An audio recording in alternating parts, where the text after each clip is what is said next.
Mark was a homeless man in his 40s. The only thing he remembers was waking up in a hospital about 5 years earlier. He didn't even know his name, but the people at the hospital called him Mark, so he went by it.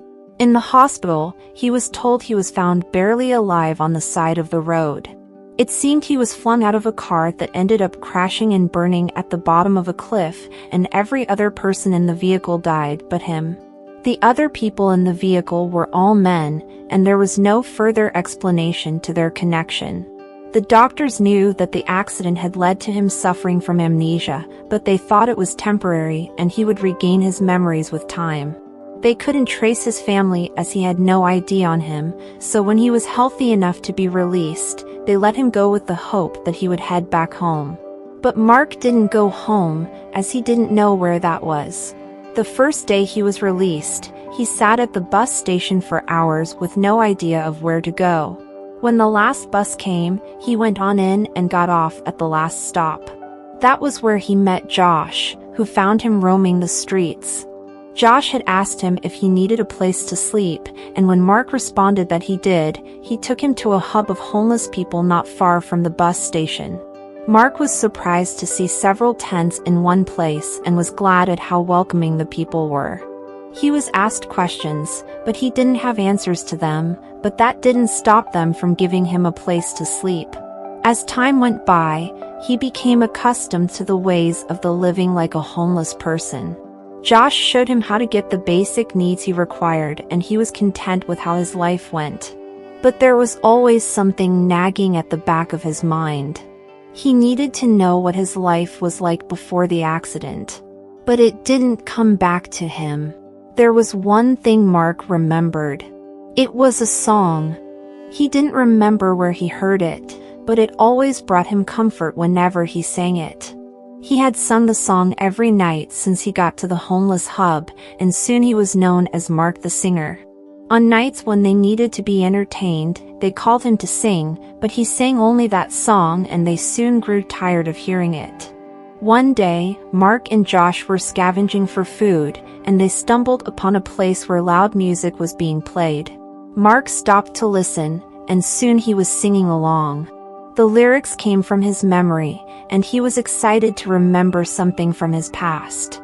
So every day after that, he went to the same place to listen to music. He hardly ever knew the lyrics, but he started knowing several songs and started entertaining people at the shelter with them. One day, a friend suggested that he could start singing to make a buck. Everyone agreed, and that was how he started charging $1 per request. For some reason, he knew he could play the guitar and he saved up to get one. Mark, the singer, became quite popular.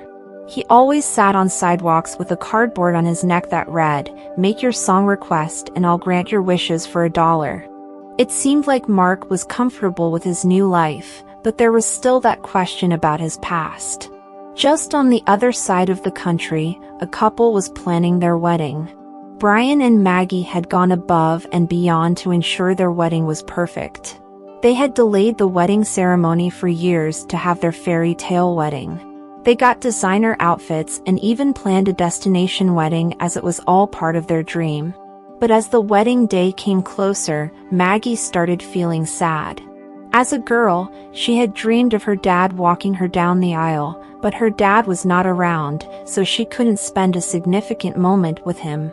Her brother tried to cheer her up by offering to take on their dad's role, but it wasn't just the same.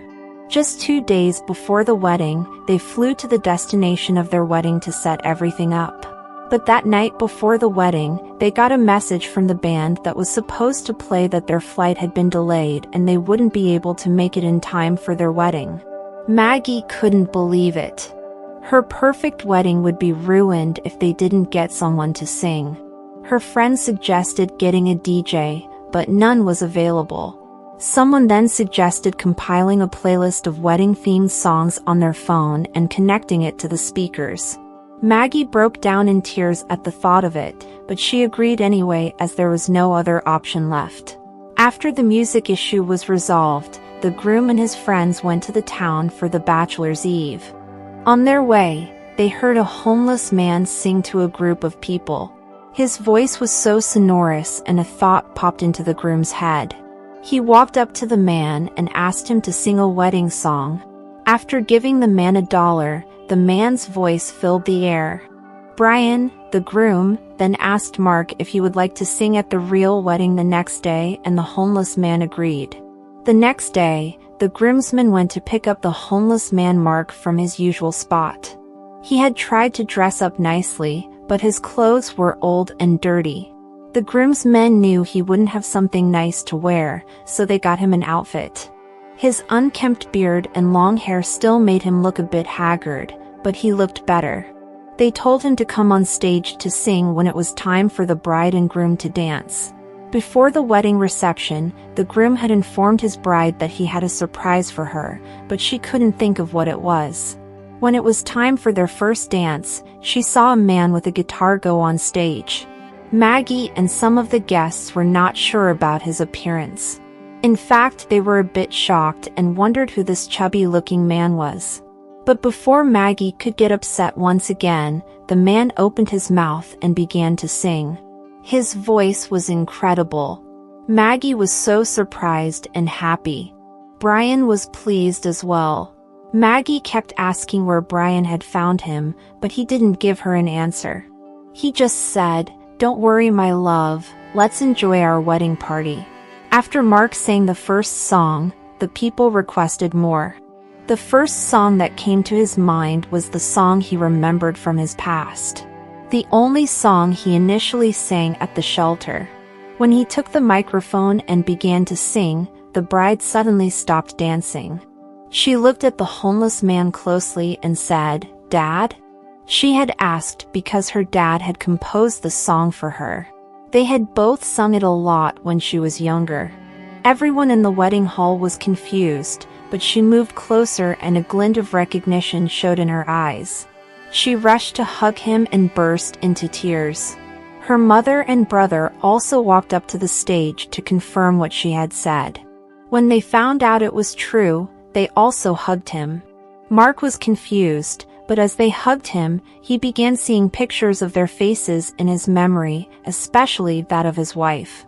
Brian didn't know what to make of the situation, but when Maggie ran over to hug him, he knew he had made the best decision by inviting the homeless man to sing at their wedding. Mark, whose real name was Jake, had been in a band. The band did fairly well and got invited to perform shows. The year he went missing, the band had been invited to put on their biggest show, an event that was happening in a different state. He and his bandmates had been so excited to go, but to cut costs, they decided to go by car. On their way to the show, the car crash happened and everyone thought they had all died. Mark couldn't believe he still had a family. It took him some time for him to recover all of his memory, but as he spent more time with his family, the memories trickled in bits and drops. Keeping his new name, Mark also kept his friends at the shelter. He visited them often to show his appreciation with gifts and food. Mark also continued to do what he does best and performed at several events whilst also creating new memories with his daughter and the rest of his family. What do you think of Mark's story?